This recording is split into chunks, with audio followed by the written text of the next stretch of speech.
Hi hello welcome back to my channel my dear Hitler ಭಾಗ 16. Weight prince, ನಾನು ಕೂಡ ಅತ್ತಲೇ ಬರ್ತಾ ಇದ್ದೇನೆ ಎಂದು ಅಕ್ಷತಾಳಿಗೆ ಬಾಯಿ ಹೇಳಿ ಮಗಳೊಂದಿಗೆ ಆಫೀಸ್ಗೆ ಹೊರಟನು ಸೌರಭ್.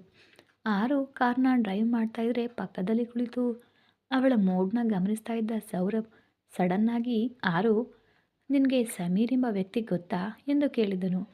ಅವಳ ಮುಖದ ಹಾವಭಾವಗಳನ್ನು ಗಮನಿಸ್ತಾನೆ ಸೌರಭ್ ಬಾಯಲ್ಲಿ ಸಮೀರ್ ಹೆಸರು ಕೇಳ್ತಾನೆ ಮೊದಲು ಶಾಕ್ ಆಗಿ 3 ಸೆಕೆಂಡುಗಳಲ್ಲಿ ಚೇತರಿಸ್ಕೊಂಡು, ಸಮೀರ್ ಅಂದರೆ ಅಂದ್ಲು. ಸಾಮಾನ್ಯವಾಗಿಯೇ ಇರಲು ಪ್ರಯತ್ನಿಸ್ತಾ, ಆದರೆ ಆ 3 ಸೆಕೆಂಡ್ ಸಾಲದೆ ನಮ್ಮವನಿಗೆ ವಿಷಯ ಎಂದು ಖಚಿತಪಡಿಸ್ಕೊಳ್ಳಲು. ಸಮೀರ್ ಹೆಸರು ಕೇಳ್ತಾನೆ ಆರು ಕಣ್ಣುಗಳು ಚಿಕ್ಕದಾಗೋದು, ಸ್ಟೇರಿಂಗ್ ಹಿಡಿದ ಅವಳ ಕೈಗಳು ಬಿಗಿ ಹೆಚ್ಚಾಗೋದನ್ನು ಗಮನಿಸ್ತಲೇ ಇದ್ದ ಸೌರಭ್. ಅದೇ ಪ್ರಿನ್ಸೆಸ್, ಮೊನ್ನೆ ಪಬ್ನಲ್ಲಿ ನಿನ್ನೊಂದಿಗೆ ಮಿಸ್ಬಿಹೇವ್ ಮಾಡಲು ಬಂದಿದ್ನಲ್ಲ, ಆ ಸಮೀರ್ ಎಂದು ಹೇಳಿದನು ಸೌರಭ್. ಹೋ ಡ್ಯಾಡ್, ಅವನಾ? ಹೌದು ಡ್ಯಾಡಿ, ಸಮೀರ್ ನಮ್ಮ ಕಾಲೇಜಿನಲ್ಲೇ ಓದಿದ್ದಾನೆ. ನಮಗೆ ಅವನು ಸೀನಿಯರ್ ಕೂಡ. ಹೋ, ನಿನಗೆ ಸೀನಿಯರ್ನಾ?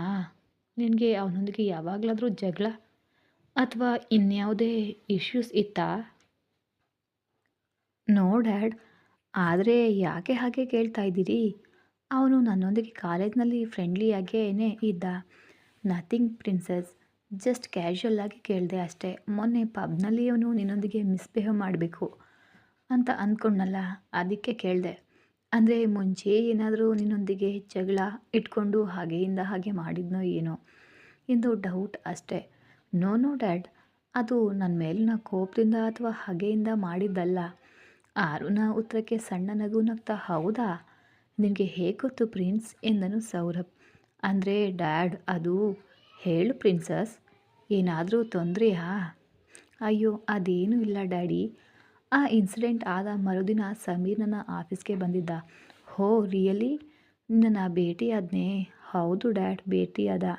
ಮಾಡಿದ ತಪ್ಪಿಗೆ ಸಾರಿ ಕೂಡ ಕೇಳ್ದ. ಯಾವುದೋ ಅಮಲಿನಲ್ಲಿ ನಾನು ಹಾಗೆ ಮಾಡಿದೆ ಅಷ್ಟೇ. ನಿಜವಾಗಿಯೂ ನಿನ್ನ ಮೇಲೆ ನನಗೆ ಕೆಟ್ಟ ಉದ್ದೇಶ ಇಲ್ಲ. ನಿನ್ನನ್ನು ಯಾವತ್ತೂ ತಪ್ಪಾಗಿ ಭಾವಿಸಿಲ್ಲ ಅಂತ ನನ್ನ ಕ್ಷಮೆನ ಕೇಳ್ದ ಡ್ಯಾಡ್. ಇನ್ಯಾವತ್ತೂ ನನ್ನ ಕಣ್ಣಿಗೂ ಕಾಣಿಸ್ಕೊಳ್ಳೋದಿಲ್ಲ ಎಂದು ಹೇಳಿ ಹೊರಟು ಹೋದ ಎಂದು ಸಮೀರ್ ಹೇಳಿದ ಮಾತುಗಳನ್ನು ಕೇಳಿ ಸೌರಭ್ ಕಡೆ ನೋಡಿದ್ಲು ಆರು. ಹೌದಾ, ಇದೆಲ್ಲ ಯಾವಾಗ ನಡೀತು ಪ್ರಿನ್ಸ್?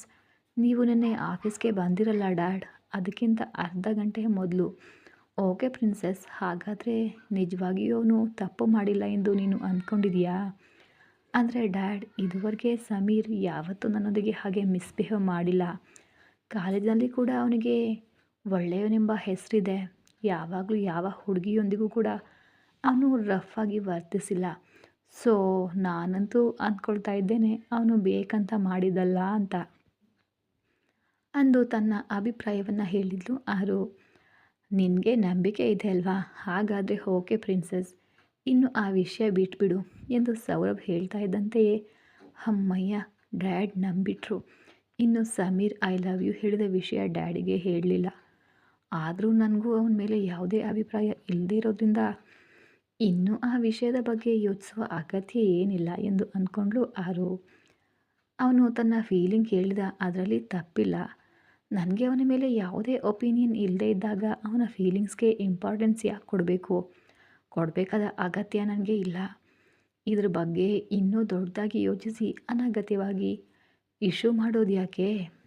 ಹೇಗೋ ನನ್ನಿಂದ ದೂರ ಹೋಗಿದ್ದಾನೆ ಅಲ್ವಾ ಅಂತ ಅಂದ್ಕೊಂಡು ಲೈಟಾಗಿ ತೆಗೆದುಕೊಂಡು ಆರು ಕೂಡ. ಸೌರಭ್ ಮನಸ್ಸಿನಲ್ಲಿ ಯಾವುದೋ ಯೋಚನೆ ಮಾಡ್ತಾ ಸೈಲೆಂಟಾಗಿ ಬಿಟ್ಟನು. ಐಸ್ ವರ್ಲ್ಡ್ಗೆ ಕರೆತಂದ ಸಾಮ್ರಾಟ್. ಇತ್ತ ವನ್ಯ ಮೀರಾ ಇಬ್ಬರು ಒಂದು ಕಡೆ. ಅವರಿಗೆ ಎದುರಾಗಿ ಸಾಮ್ರಾಟ್ ಇದ್ದ. ವನ್ಯಾಳ ಫೇವ್ರೆಟ್ ಫ್ಲೇವರ್ ತನಗೆ ತಿಳಿದೇ ಇರೋದ್ರಿಂದ ಮೀರಾಳನ್ನು ನೋಡ್ತಾ, ಏ ಕೋತಿ, ನಿನಗೇನು ಯಾವ ಫ್ಲೇವರ್ ಬೇಕು ಎಂದು ಕೇಳಿದನು ಸಾಮ್ರಾಟ್. ವನ್ಯ ಏನೋ ಹೇಳಲು ಹೋಗ್ತಾ ಇದ್ದಾಗ ಮೀರಾ ಅವಳನ್ನು ತಡೆದು, ಪರವಾಗಿಲ್ಲ ಸರ್, ನನಗೆ ಯಾವ ಐಸ್ ಕ್ರೀಮ್ ಬೇಡ, ನೀವು ಎಂಜಾಯ್ ಮಾಡಿ ಅಂದ್ಲು. ಮೀರಾಳ ಮಾತಿಗೆ ಪಕ್ಕದಲ್ಲಿದ್ದ ವನ್ಯಾಳಿಗೆ ಫ್ಯೂಸ್ ಹೋದಂತಾಯಿತು. ಕಣ್ಣು ದೊಡ್ಡದು ಮಾಡಿ, ನಿನಗೆ ಐಸ್ ಕ್ರೀಮ್ ಬೇಡವಾ ಎಂದು ಅಷ್ಟು ದೊಡ್ಡದಾಗಿ ಬಾಯಿ ಬಿಟ್ಲು ವನ್ಯ. ಅಬ್ಬಾ, ಏನಿದು, ನಮಗೆ ದೃಷ್ಟಿ ಇಡ್ಲಿಕ್ಕಾ? ಬಾಯಿ ಮುಚ್ಕೊಂಡು ನಿನ್ನ ಫೇವ್ರೆಟ್ ಫ್ಲೇವರ್ನ ಯಾವುದೆಂದು ಹೇಳು ಎಂದು ಸೀರಿಯಸ್ ಆಗಿ ಕೇಳಿದನು ಸಾಮ್ರಾಟ್. ಛಚ, ಅದೇನೂ ಇಲ್ಲ ಸರ್. ನನಗೆ ಹೆಚ್ಚಾಗಿ ಐಸ್ ಕ್ರೀಮ್ ಅಂದರೆ ಇಷ್ಟ ಇಲ್ಲ. ಪಾಪ ಈ ಬಾರಿ ನೇರವಾಗಿ ಗುಂಡೆಯೇ ನಿಂತು ಹೋದಂತಾಯಿತು ಮೀರಾಳ ಸ್ಟೇಟ್ಮೆ ಸ್ಟೇಟ್ಮೆಂಟ್ಗೆ ವನ್ಯಾಗೆ. ಅದೇನು ಹಾಗೆ ಹೇಳ್ತೀಯಾ? ನಿನಗೆ ಎಂದು ಹೇಳ್ತಾ ಇದ್ದ ವನ್ಯಾಳ ಬಾಯಿ ಒತ್ತಿ ಹಿಡಿದು ನೀವು ಹೋಗಿ ಸರ್ ಅಂದ್ಲು. ಸಾಮ್ರಾಟ್ನನ್ನು ನೋಡಿ ಸಣ್ಣ ನಗು ನಗ್ದ. ಇನ್ನು ಅವಳನ್ನು ಬೋಧಿಸುವ ಅವಶ್ಯಕತೆ ಸಾಮ್ರಾಟ್ಗೆ ಇಲ್ಲದ ಕಾರಣ ಅವನು ಹೋಗಿ ವನ್ಯಾಳಿಗಾಗಿ ಸ್ಟ್ರಾಬೆರಿ, ತನಗಾಗಿ ಬಟರ್ ಸ್ಕ್ರ್ಯಾಚ್ ಐಸ್ ಕ್ರೀಮ್ಗಳನ್ನು ತರ್ತಾನೆ. ಒಂದನ್ನು ವನ್ಯಾಳಿಗೆ ಕೊಟ್ಟು ಮುಂದೆ ಇಟ್ಟು ಎರಡನೇದನ್ನು ತಾನು ತಿಂತ ಎಂಜಾಯ್ ಮಾಡ್ತಾ ಇದ್ದಾನೆ ಸಾಮ್ರಾಟ್. ಅಲ್ಲಿವರೆಗೆ ಇವಳು ಯಾಕೆ ಹೀಗೆ ಮಾಡ್ತಾ ಇದ್ದಾಳೆ ಎಂದು ಯೋಚಿಸ್ತಾ ಇದ್ದ ವನ್ಯಾ ಈಗ ಐಸ್ ಕ್ರೀಮ್ ಮುಂದೆ ಬಂದ ತನ್ನಂತರ ಎಲ್ಲ ಯೋಚನೆಗಳನ್ನು ಪಕ್ಕಕ್ಕಿಟ್ಟು ಐಸ್ ಕ್ರೀಮ್ನ ತಿನ್ನೋದ್ರಲ್ಲಿ ಫುಲ್ ಬ್ಯುಸಿಯಾಗಿಬಿಟ್ಲು ವನ್ಯಾ. ಅನುಕೋನವಾಗಿ ಮೇಲೆತ್ತಿ ನೋಡಿದ ಸಾಮ್ರಾಟ್ಗೆ ತನ್ನ ಐಸ್ ಕ್ರೀಮ್ನನ್ನೇ ರೆಪ್ಪೆ ಹೊಡೆಯದಂತೆ ನೋಡ್ತಾ ನಾಲಿಗೆ ಚಪ್ಪರಿಸ್ಕೊಳ್ತಾ ಇದ್ದ ಮೀರಾಳನ್ನು ಕಂಡು, ಏ ಕೋತಿ, ನಿನಗೆ ಆಗಲೇ ಕೇಳಿದೆ ಅಲ್ವಾ, ಬೇಕಿದ್ರೆ ಹೇಳು ತರ್ತೇನೆ ಎಂದು. ಆಗಲೇ ಏನೋ ಐಸ್ ಕ್ರೀಮ್ ಅಂದರೆ ಆಗ್ದವಳಂತೆ ಬಿಲ್ಡಪ್ ಕೊಟ್ಟು ಈಗ ಯಾಕೆ ಹೀಗೆ ದೃಷ್ಟಿ ಇಡುವಂತೆ ನಮ್ಮನ್ನೇ ನೋಡ್ತಾ ಇದೀಯಾ? ಅಂದರೆ ಸರ್, ನನಗೂ ಬಟರ್ ಸ್ಕ್ರಾಚ್ ಫೇವರೇಟ್. ನೀವು ತಿಂತಾಯಿದ್ರೆ ಆ ಐಸ್ ಕ್ರೀಮ್ ಯಾವಾಗ ತಿನ್ನೋಣ ಅನ್ನಿಸ್ತಾ ಇದೆ ಎಂದು ನಾಚಿಕೆನೇ ಇಲ್ಲದೆ ಹೇಳಿದ್ಲು ಮೀರಾ. ಸರಿ ಸರಿ, ಅಳಬೇಡ ಇರು, ನಿನಗಾಗಿ ಸೇಮ್ ಫ್ಲೇವರ್ ಇನ್ನೊಂದು ಆರ್ಡರ್ ಮಾಡ್ತೀನಿ ಎಂದು ಸಾಮ್ರಾಟ್ ಹೇಳೋ ಅಷ್ಟರಲ್ಲಿ ತಕ್ಷಣ ಅವನ ಐಸ್ ಕ್ರೀಮ್ನ ಕಿತ್ಕೊಂಡು ಗಬಗಬನೆ ತಿನ್ನಲು ಶುರು ಮಾಡಿದ್ಲು ಮೀರಾ. ಏ ಕೋತಿ, ಏನು ಮಾಡ್ತಿದೀಯಾ ನೀನು? ಅದು ನನ್ನ ಎಂಜಲು, ನನ್ನ ಐಸ್ ಕ್ರೀಮ್ ನೀನು ಹೇಗೆ ತಿಂತೀಯಾ? ಹಾಂ ಬಿಡಿ ಸರ್, ಪರವಾಗಿಲ್ಲ, ನಮಗೆ ಅಂತಹ ಪದ್ಧತಿಗಳೇನಿಲ್ಲ. ಈಗ ನನಗಾಗಿ ನೀವು ಮತ್ತೆ ಇನ್ನೊಂದು ಐಸ್ ಕ್ರೀಮ್ ಆರ್ಡರ್ ಮಾಡಬೇಕು ಅಂದರೆ ಅದಕ್ಕೂ ಖರ್ಚು ಮಾಡಬೇಕು. ಅನಗತ್ಯವಾಗಿ ನನಗ್ಯಾಕೆ ಸರ್ ಖರ್ಚು? ನಿಮಗೆ ನಮ್ಮಿಬ್ಬರನ್ನ ಪಾರ್ಟ್ನರ್ ಆಗಿ ಬದಲಿಸ್ಕೊಂಡ್ರೆ ತುಂಬ ಮನಿ ಸೇವ್ ಮಾಡಬಹುದು ಅಲ್ವಾ ಸರ್ ಅಂದ್ಲು. ವಾಟ್, ನಮ್ಮಿಬ್ಬರು ಪಾರ್ಟ್ನರ್ಸಾ? ಏನ್ರಿ? ಅದೇ sir, ice cream sharing partners ಅಂತ ಇದ್ದೀನಿ ಅಷ್ಟೇ. ಹೌದು ಸರ್, ಇಲ್ಲಿ ಐಸ್ ಕ್ರೀಮ್ ಯಾಕೆ ಇಷ್ಟು ಟೇಸ್ಟಿಯಾಗಿದೆ? ಅದೇನೋ ಈ ಫ್ಲೇವರ್ ನನಗೂ ತುಂಬ ಇಷ್ಟ. ನಾನು ತುಂಬ ಕಡೆ ತಿಂದಿದ್ದೀನಿ, ಆದರೆ ಈ ಟೇಸ್ಟ್ ಎಲ್ಲಿಯೂ ಸಿಗಲಿಲ್ಲ ಸರ್. ಐ ಲೈಕ್ ಇಟ್ ಎನ್ನುತ್ತಾ ಸ್ಪೂನ್ ಕೂಡ ಬಿಡದೆ ಸವಿತಾ ತಿನ್ನಲು ಶುರು ಮಾಡಿದ್ಲು ಮೀರಾ.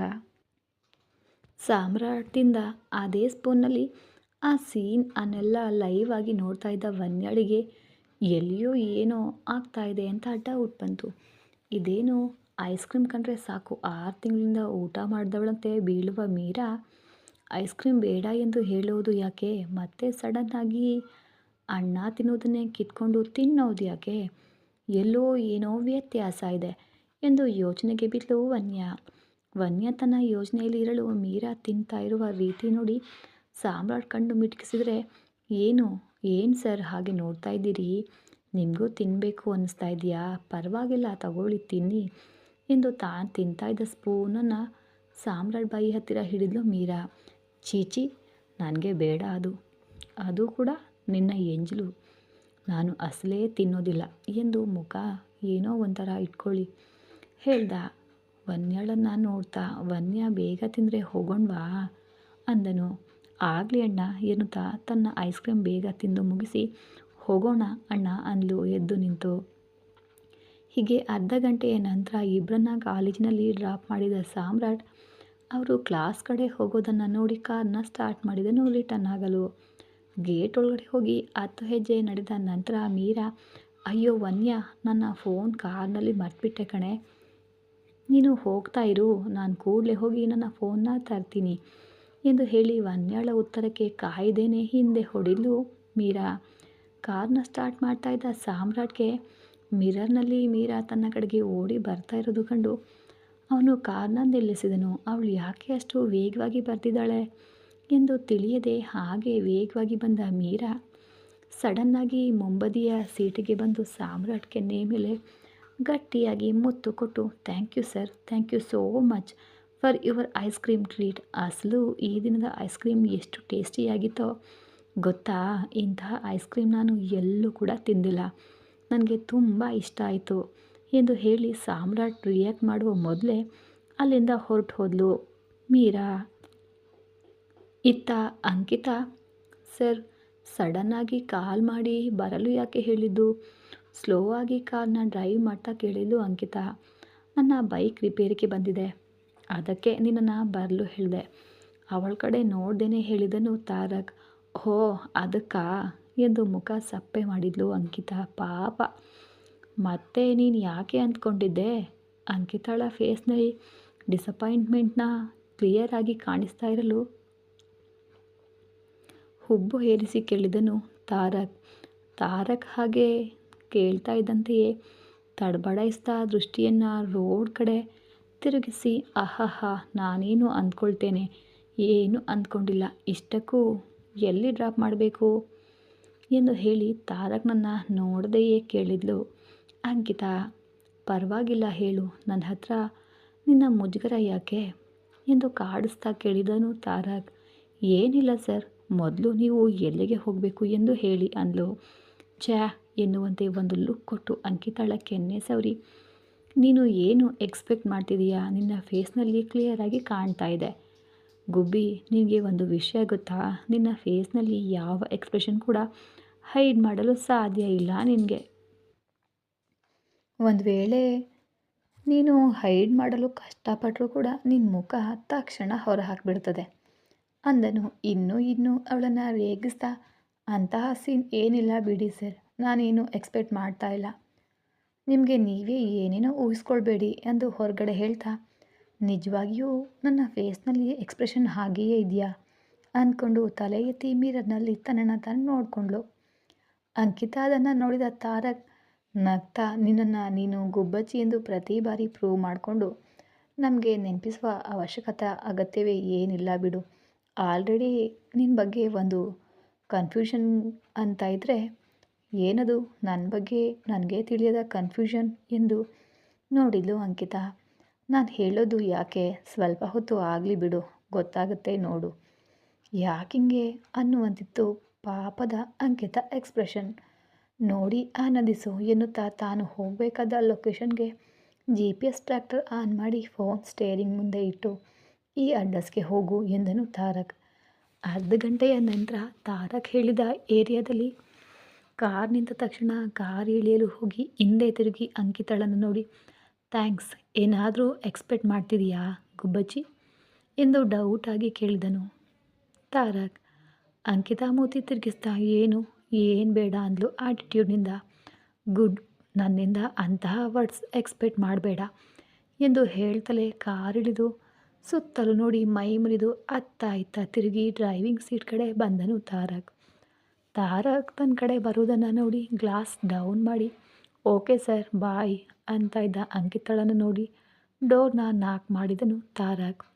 ಏನು ಎಂದು ಅರ್ಥವಾಗದೆ ನೋಡ್ತಾ ಇದ್ದ ಅಂಕಿತಾಳನ್ನು ನೋಡಿ ವಿಂಡೋಯಿಂದ ಕೈ ಹಾಕಿ ತಾನೇ ಡೋರ್ನ ಓಪನ್ ಮಾಡಿ ಅವಳ ಹೈಟ್ಗೆ ಬೆಂಡಾಗುತ್ತಾ ಅವಳನ್ನು ಲೈಟಾಗಿ ಹಗ್ ಮಾಡಿಕೊಂಡು ಅವಳ ಕಿವಿಯ ಹತ್ರ ತುಟಿಗಳನ್ನು ಇಟ್ಟು, ಇಷ್ಟವಾಗ್ತಿದೆಯಾ ಗುಬ್ಬಚ್ಚಿ, ನೀನು ತುಂಬ ಆವರಿಸ್ಕೊಳ್ತಾ ಇದೆಯೇ ನನ್ನ. ಈಗ ನಿನಗೆ ಥ್ಯಾಂಕ್ಸ್ ಹೇಳೋದಕ್ಕಿಂತ ನೀನು ಎಕ್ಸ್ಪೆಕ್ಟ್ ಮಾಡಿದ್ದನ್ನು ಕೊಟ್ಟರೆ ಇನ್ನೂ ಹ್ಯಾಪಿ ಫೀಲ್ ಆಗ್ತೀನೋ ಏನೋ ಅನ್ನೋ ಕೂಡಲೇ ಎಂದು ಕೇಳಿದನು ಅವಳ ಕಿವಿ ಹತ್ರ ರೋಮಾಂಚನವಾಗಿ. ಅವನ ಬೆಚ್ಚನೆಯ ಉಸಿರಿನೊಂದಿಗೆ ಅವನ ಮಾತುಗಳು ನೇರವಾಗಿ ಅವಳ ಮೆದುಳನ್ನು ಸೇರಿ ಆಲೋಚನೆಗಳನ್ನು ಅಲ್ಲೇ ನಿಲ್ಲಿಸ್ತಾ ಇದ್ರೆ, ಅವನ ಸ್ಪರ್ಶ ಅವಳ ಗುಂಡಿಗೆಯಲ್ಲಿ 1000 ರೈಲುಗಳು ಓಡ್ತಾ ಇದ್ರೆ, ಕೈಯಲ್ಲಿದ್ದ ಡ್ರೆಸ್ಸನ್ನು ಗಟ್ಟಿಯಾಗಿ ಹಿಚುಕ್ತಾ, ನಾನೇನು ಎಕ್ಸ್ಪೆಕ್ಟ್ ಮಾಡಿಲ್ಲ ಸರ್ ಅಂದ್ಲು. ಆದರೆ ನಾನು ಮಾಡಿದ್ದೇನೆ, ಹಾಂ ಎಂದು ಬಿತ್ತರವಾಗಿ ಅಂದರೆ ವಕ್ರವಾಗಿ ಅವಳ ನೋಡ್ತಾ ಇದ್ದ ಅಂಕಿತಾ ಚೇತರಿಸ್ಕೊಳ್ಳುವ ಮೊದಲೇ ಹಗ್ನ ಬಿಟ್ಟು ಇಬ್ಬರ ತುಟಿಗಳು ಟಚ್ ಆಗುವಷ್ಟು ಹತ್ತಿರಕ್ಕೆ ಬಂದು, ನಿನ್ನ ಎಕ್ಸ್ಪೆಕ್ಟೇಷನ್ಗೆ ರೀಚ್ ಆಗುವಂತೆ ಶೀಘ್ರದಲ್ಲೇ ಪ್ಲ್ಯಾನ್ ಮಾಡೋಣ ಗುಬ್ಬಚ್ಚಿ, ಈ ಬಾರಿ ಹೀಗೆ ಅಡ್ಜಸ್ಟ್ ಆಗಿಬಿಡು ಎಂದು ಹೇಳಿ ಅವಳ ತುಟಿಗಳ ಮೇಲೆ ಅಂಟದಂತೆ ಸಣ್ಣ ಮುತ್ತೊಂದನ್ನಿಟ್ಟು, ನೆಕ್ಸ್ಟ್ ಟೈಮ್ ಮಾತ್ರ ಪಕ್ಕ ಅರ್ಧ ಗಂಟೆಗಿಂತ ಕಡಿಮೆ ಇಲ್ಲದೆ ಎಂಜಾಯ್ ಮಾಡೋಣ ಎಂದು ಹೇಳಿ ದೂರ ಸರಿದನು ತಾರಕ್.